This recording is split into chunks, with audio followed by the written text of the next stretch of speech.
Hello and thank you for joining us. I'm Ashley Hurley with this week's LMU Tri-State News Update. The man who shot at police officers on December 5, 2011 is now in state custody. Nolan Tut Osmus appeared in Claiborne County Criminal Court Monday morning for his sentence. His sentence stems from the night that the Claiborne County SWAT team attempted to serve a search warrant at his home and were met with gunfire. The 4 officers who were on the porch that were shot at took the stand to testify. Judge Shane Sexton denied his alternative sentencing, stating that he was not responsible enough to carry it out. Tut received 10 years for each count of attempted murder and 3 years for drug charges that will be served concurrently. He was placed in custody immediately following the sentence. A Harrogate man is behind bars after spending several months on the run from agencies. 35-year-old David Ellison is facing multiple charges from agencies that include the Claiborne County Sheriff's Office and the Alcohol, Tobacco, and Firearms Agency. Thursday afternoon, officers met and went to a home where Ellison was last seen. According to officers, a female inside the home told them that he was not there, but after searching the home, he was found hiding underneath in a crawl space. He was taken into custody on warrants and remains in the Claiborne County Jail with no bond. A Claiborne County man and his 2 sons convicted in a prescription pill ring are ordered to give up $3 million in cash and forfeit their family farm.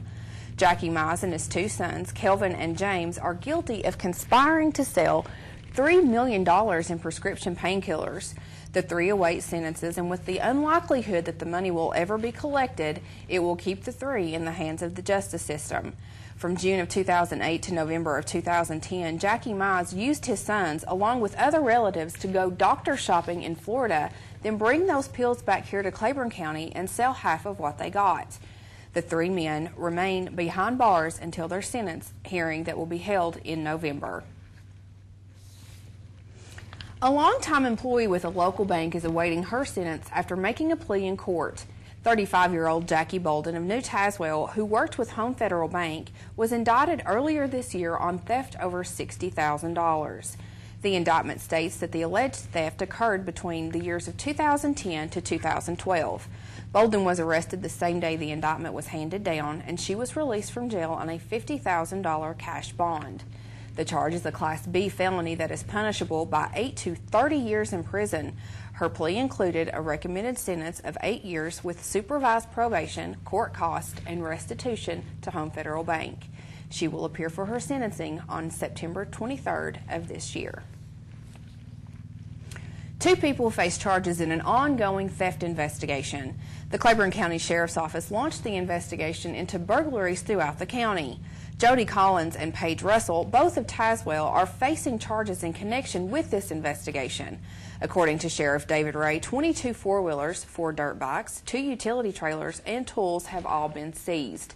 Collins is charged with 6 counts of burglary over $1,000, and his bond is set at $100,000 secure. Russell is charged with aggravated burglary in violation of probation. Her bond is also set at $100,000 secure. Sheriff Ray says that there are 4 others that are involved in the alleged thefts, and warrants have been issued. A plea agreement is expected to be made in the case involving a couple accused of robbing the KFC in Tazewell. 27-year-old Josh Shackelford of Harrogate and 25-year-old Michelle Noe of Tazewell will appear in Claiborne County Criminal Court on indictments for theft over $1,000. Noe was accused of providing information to Shackelford about deposit procedures. Clothing and a mask believed to have been worn by Shackelford were located at his home, and he was arrested in connection with that incident. Noe told police that she did not recognize Shackelford as the alleged robber, although she had lived with him and he is the father of her toddler son. The plea agreement will be followed by the sentencing hearing for the 2 in September. A Bell County man is headed to the penitentiary according to his plea agreement. 38-year-old Brian Bogusky of Middlesboro was indicted in October of last year after officers discovered products used to make methamphetamine around his home. Bogusky made several pleas in court that included a guilty plea to first-degree fleeing or evading police, 2 counts first-degree possession of a controlled substance, tampering with physical evidence, resisting arrest, and second-degree fleeing or evading police. His total sentence to serve is 15 years. A Bell County man is heading to jail after pleading guilty in circuit court. 21-year-old Eddie Lee pled guilty to 4 wanton endangerment charges. It is recommended that he spend 5 years in the penitentiary, but will serve 72 days in the Bell County Jail. Lee will be placed on supervised probation for 5 years to complete the balance of his sentence. Lee was involved in an accident that sent 3 people to the hospital. The report states that he was traveling west at a high rate of speed and lost control, hitting a man driving a tractor. It is alleged that he was driving under the influence. A man driving a truck with 2 passengers in the back got more than he bargained for when he was pulled over by an officer. Brian Wolfenbarger was driving a pickup truck on Highway 25 when an officer with the Claiborne County Sheriff's Office pulled him over. According to the officer, he was going to give Wolfenbarger a warning for the females in the truck bed, but discovered that Wolfenbarger had a warrant out for his arrest. He was placed in custody, and one of the 4 women that was traveling with him drove his truck home. Officers want to remind the public that it is illegal to ride in the back of a truck due to no seat belts, and you can be fined. Wolfenbarger remains in jail on a failure to appear warrant. A Wednesday afternoon accident lands the driver in jail. 27-year-old Betty Brooks of Tazewell was traveling on Murphy Mill Road when she lost control and went over an embankment. Brooks and her 4-year-old daughter were both injured in the accident. According to the report, Brooks left the scene and was found later at a residence. Through an investigation, officers discovered Brooks was driving while under the influence.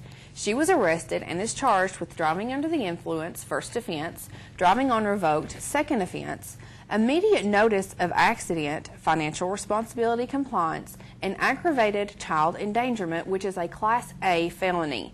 She remains in the Claiborne County Jail with no bond. A Claiborne County Sheriff's deputy had good timing when he pulled up on an accident shortly after it happened.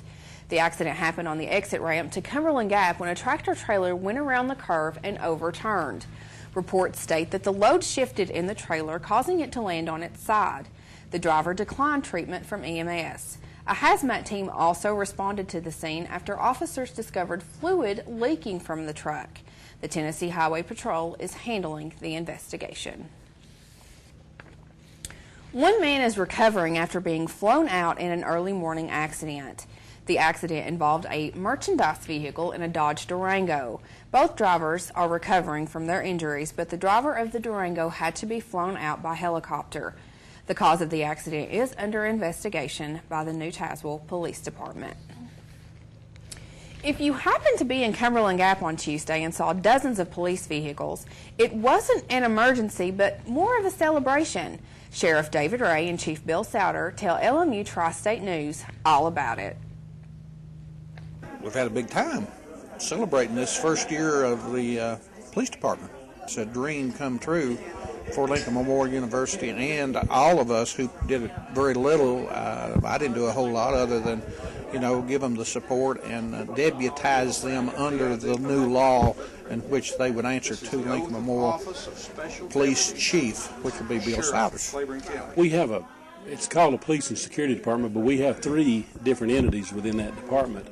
And one of them is our communications section, which consists of our dispatchers, all of which have been trained by Roger Hager, our director of Claiborne County 911. They've all been certified. They receive all the phone calls and dispatch all of our officers to the various calls, whatever comes up.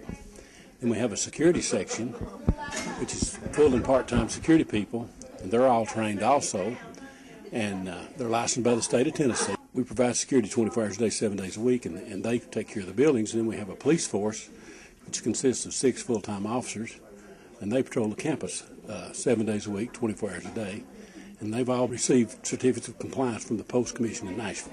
We've come a long way from just a security department. We've got a lot of responsibility. We've come a long way. We've got some professional people, and I'm really proud of the department. We've come a long way, and I'm really proud of it.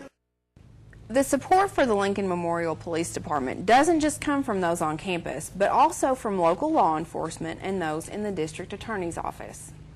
It continues to be as cooperative in a level as it is now, and I don't see any reason that it will not. Their cooperation is outstanding. It's actually exceeded my expectations. I'm so proud of the cooperation that they have, especially between the Claiborne County Sheriff's Office and the LMU Police Department. It's not an I approach, it's a we approach, and they understand that we win as a team and we lose as a team, and it's a great opportunity for me to work with them.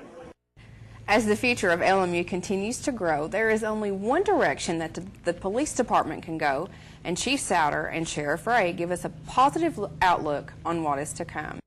LMU is growing by leaps and bounds. The student population is increasing, and our department can only get bigger. And, you know, there's a need for that. And so I see a lot of growth coming. The whole community is growing. The university is growing like who can believe.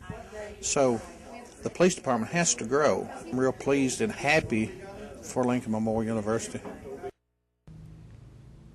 For more information on Lincoln Memorial Police Department, you can log on to LMU's website at lmunet.edu.